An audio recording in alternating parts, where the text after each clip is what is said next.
Ndewonu ndị be anyị, daalụnụ. Taa anyị ga-ekwu maka ka esi create LinkedIn account, maka ọ bụ achọta na ewee chọba ute. Anyị create chezie nye anyị bịa kụzie ka esizi achọnya bụ ọlụ. Na anya ka unu wee nwee ike ghọta. Ndewonu ndị be anyị, daalụnụ. Taa anyị ga-akụzi maka ọlụ akaụntụ a ka eji achọ ọlụ. Ihe a bụ LinkedIn. Ifuru ya LinkedIn, create an account. Nya create ihe anyị ji na-asị ka create akaụntụ a bụ ịma na-azọta na-azọba ute. Ifuru logo fa ihe niile nwechara logo. Ịma nke Facebook, ifu logo ị ga-ama. Nke a bụ nke ndị LinkedIn. N'afịa LinkedIn, create ya akaụntụ ya. Zie nye iweli ewubanye ebe ahụ na-achọ ọlụ. Ona isi awubanye na Facebook na-achọ friends, na-achọ na like page, iweli ewubanye. Taa anyị ga-ekreti zie nye anyị ma na anyị ebidogo. Maka gịnị? Azọta na ewee zọba ute. Chee na aka anyị na-abịa ka anyị gaa n'iru. Anya ifu na ma emepegokwu ya n'ụdị ọzọ pụrụ iche. Ifuru ya ọ ka na-edekwala gị creating LinkedIn account. Ifugie creating it. Ọ fịara arụ ọkwa email ka ị ga-enwekwa. Email ka eji ekreti ihe niile a na-ekreti. Ọ bụ email ka eji ekreti ihe niile. Na-enekwa na anya o.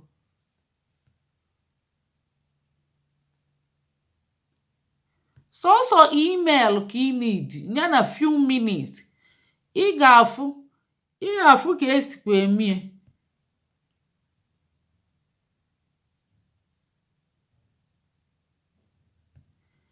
Ije na Google ịtaipụọ linkedin.com. Ifuru afịa na-enye. Ije na Google ịtaipụọ na-enye linkedin.com. Ịtaipụzi anya o bupụta ego ụmụ ihe. Ndị be anyị na-enye unu fia. Ifuru ya be great at what you do. Na-enye itinye first name gị. Onye etinyego Henny. Iro first name ya o tinyelie. Tinye last name ya. Ọ bịa tinye email. Ifuru ya itinye email gị. Itinye password. Itinyezie password. Iklik ebe ede join. Ifuru ebe ede join. Iklik enye. Iklikzie nye o bukweli gị gaba. Na-egekweni ntị ka anyị gaa n'iru. Na-enye iklikzie nye. Ifuru ebe o bute gị.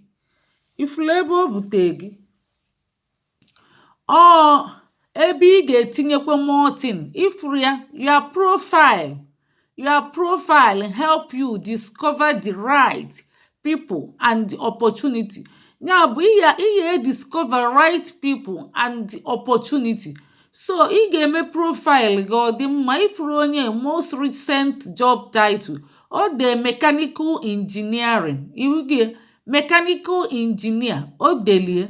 Ọ bịakwa dekwe ropewe engineer. Unufulia ebe o delie. Ya bụ ihe niile ịma ị na-eme itinye. Ọ bịakwa tinye construction. O tinye construction. O mechekwa anyị itinyeche. Ịma na ị na-create profile ihe ede ọtụtụ ihe ịmali ịdị capable of doing. Imechekwa kịta ọbịa ebe o klikie continue. O bukweli ya gaba. Ihe a kịta bụ LinkedIn. Ifuru ya na anya eji m kọzọ na-aga. LinkedIn account ka onye a na-ekreti kịta. Ọ na-ekreti ya na-aga.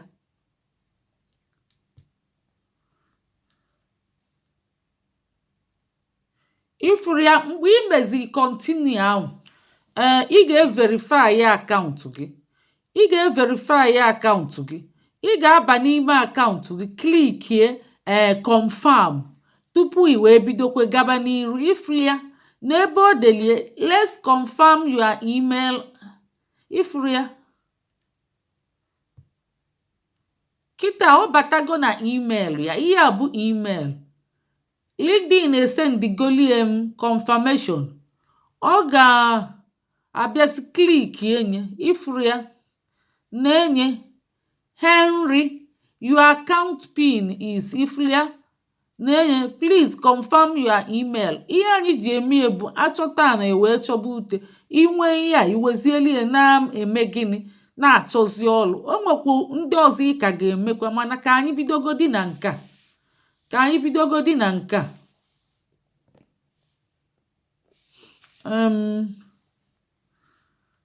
Ị ga-afụzi ebe ọ confirm ya n'afịa LinkedIn. Ifuru ebe ọ na-asị ya thank you for signing in. Ifuru ya na confirmation button ebe na-enye na ebe a. Unufuru ya chelu sorry.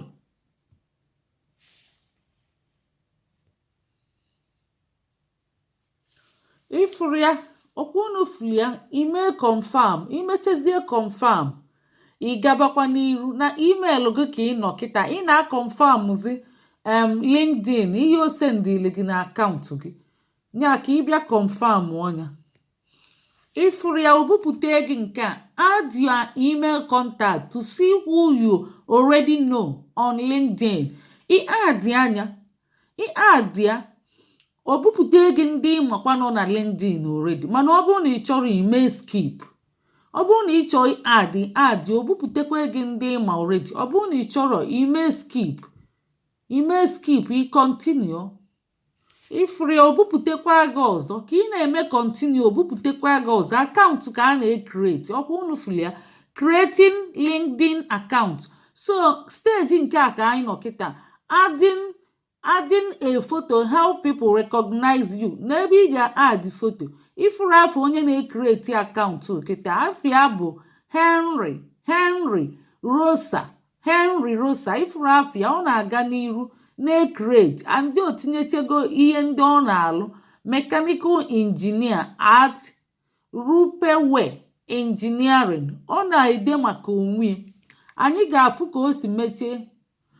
Ịma foto a na-etinye ebe a ọ na-adịkwa professional, ọ na-adị corporate. Oyara etinye anyhow foto. Ihe etinye foto ịdị nnọọ corporate ka onye na-alụ ezigbo ọrụ na-amụli, ka onye na-alụ ezigbote ọrụ na ministry maọbụ n'ebe katala arụ.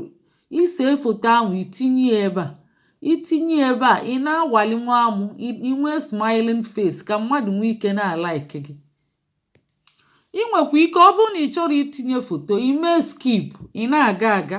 Ọ bụrụ na ị chọrọ add ya foto ebe a, ifuru ya add photo. Ọkwa unufuru ya ime continue bute gị ebe a. Ifuru na ị create chebe gị personalize your feed. Ifuru ya personalize your feed. O nwekwe nke a na-akwụ ụgwọ 1 month subscription. Ifuru ya for 1 month ị na-akwụ ụgwọ. Isi na ị ga na-akwụ ụgwọ itinye ebe a, mana ịrapụ ya ebe a. Ifuru try premium free. Nke a ka ọtụtụ mmadụ na-atry ọ dị free. Ị ga-eji nwukwu nweta ihe ịchọ. Ị ga-eji nwe ihe a nweta ihe ịchọ. Ya bụ ndị na-achọzikwa nke a na-etinye ego. O nwezikwa ike ọ bụ na o nwezi extra thing na ọ na-achọ. Ịghọtago, ị ga-eji ihe a kịta nke free anụnwa wee mee ihe niile. Ọ ga-lead gị mee ọtụtụ ihe. So ịrapụgodi iyuzubegodi nke free. Ịkwụọ ụgwọ ọ ga-ebupụtara gị ọtụtụ ihe ị ga na-enweta ihe nlite dị iche iche. Premium career feature. Ifuru ya mana o nwere isi. Nke free ahụ ga-enyekwa gị ihe ịchọ. Ị ga-eji nkwu chọọ ọrụ. Ifuru ya start my free month. Imenye start. Nwụrapụ ịkwụ ụgwọ onye chọzikwa ọkwụọ. Ifuru ya o create chegokwa akaụntụ ya. Ọ na-akpọkwu ya afa. Ị ga-afụ afa gị creating LinkedIn account. Henry, get started on LinkedIn with 3 easy steps. Ifuru ya nekwe oke etinyere ya. Ọ na-eme isi something. Ọ na-echetakwali ya na ọ na-eme isi ihe. O tinyebere profile picture. Ifuru ya mana o create gị. O nwezi ike nwayọọ bịa na-eme ihe. A na-epost kwa ihe a na-achọ ọrụ. Ifuru ebe a na-achọ ọrụ. Ifuru ya box ọrụ a na-enye ebe a my network home. iklikie home obute gị na home, iklikie my network obuje gị na ya network. A na-enwetakwa meseji ifuru ya ka esi enweta na Facebook. A na-enwetakwa notification ifuru ya. So o dekwa ebe a me ya bụ gị nwa Henry. Unu n'anya kịta, nke a bụ my LinkedIn account. My LinkedIn ifuru enweta m notification na portfolio ọlụ na my profile etinyebere m picture. Etinyere m picture. Ịma adị m achọ ọlụ ya ka m ejiri etinye. Ị na-achọ ọlụ ị ga-etinye ọmalịcha picture na aman ị na-amụli na smile. So onye chọọ ọnya obido ya bụ anyị ga-akwụsị ebe a maka o nwezi ike echi ma nwanne echi anyị bịasịa kwuo ka esi achọ ọlụ. Ikliki ebe a kịta home ifuru anọkwu m na home already. Nke ọlụ nke abụọ ọlụ ifuru ya isaachị ifuru recent nsaachịcha na ya ifugo ihe nsaachịcha recent job search ọmụnwa saachịrị ya nurse visa sponsorship ọmụnwa United Kingdom engineering visa sponsorship itinyekwu ya United Kingdom care work visa sponsorship. Nya ịbịa ị na-asaachịzi ihe ịchọ kategori nya ihe ọbụla ịchọ ị na-asaachị mana anyị ga-arapụgodi ya. Anyị ga-arapụ ya mgbe ọzọ anyị bịazie mụọ ka esi achọ ọlụ. Ifuru ya all my profile view profile ifuru ya na afa m ebe a ọ bụ mụnwa creatili ya na afa m ebe a. So anyị create chego akwa azọta na ewee zọba ute. Anyị arapụzi kịta mgbe ọzọzi abịazie ebidozie gosi unu ka esi eji ya achọ ọlụ. Onye ọbụla ebido chọbazie ọlụ n'aka ya. Ndewonu. Eji m n'aka na unu ghọtali ọfụma.